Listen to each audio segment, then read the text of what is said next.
Muraho neza nanone ni mwarimu Jean Pierre nk'ibisanzwe, ni igice cya kabiri cy'isomo ry'Icyongereza n'Ikinyarwanda, English and Kinyarwanda, Icyongereza n'Ikinyarwanda.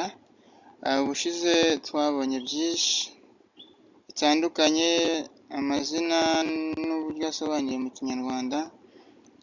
Uyu munsi rero tugiye kureba ku cyo bita relationship of family cyangwa se relations of family, amasano yo mu muryango. Inshuti yanjye, iri somo ntirigucike. Niba utari uzi amasano yo mu muryango, hano ngo ngufashe. Reka dutangire. My mother,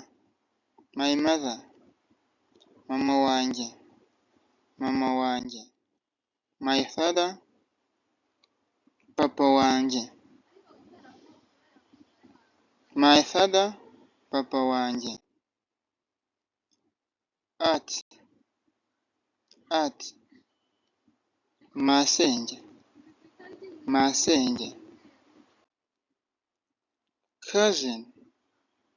cousin, mubyara. My sister, mushiki wanjye.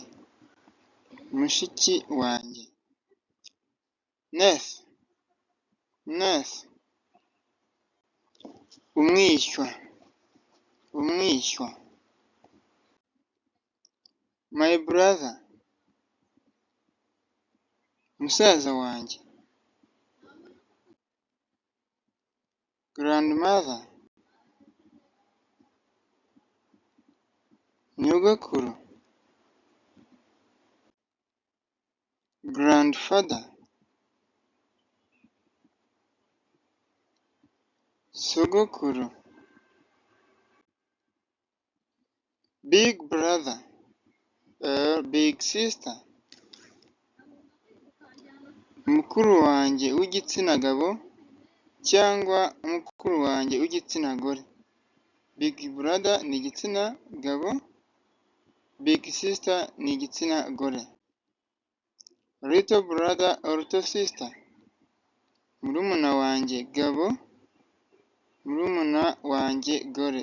Igitsina gabo n'igitsina gore. Mother-in-law, nyirabukwe. Father-in-law, sebukwe. Grandson, umwuzukuru. Great grandson, umwuzukuruza. Brother-in-law, muramu. Daughter-in-law, umukazana. His father, se wabo. Her mother, nyina wabo. Groom, umukwe. Uncle, marume. Firstborn, imfura. The youngest, bucura. Take you to be with me.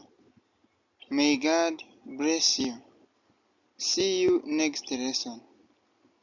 Mwakoze kubana nanjye. Imana ibahe umugisha. Tuzasubire mu isomo ritaha. Inshuti yanjye, ndizera amasano umaze kuyasobanukirwa. Niba wifuza ko nyasobanura ijambo ku rindi mu rurimi rw'Ikinyarwanda, nyandikira muri komenti, ndabikora vuba cyane. Gusa n'andi masomo nayo ari bugufi. Icyo usabwa ni ugukanda subscribe, share, comment ndetse no kureba video zacu kugeza zirangiye. Imana iguhe umugisha.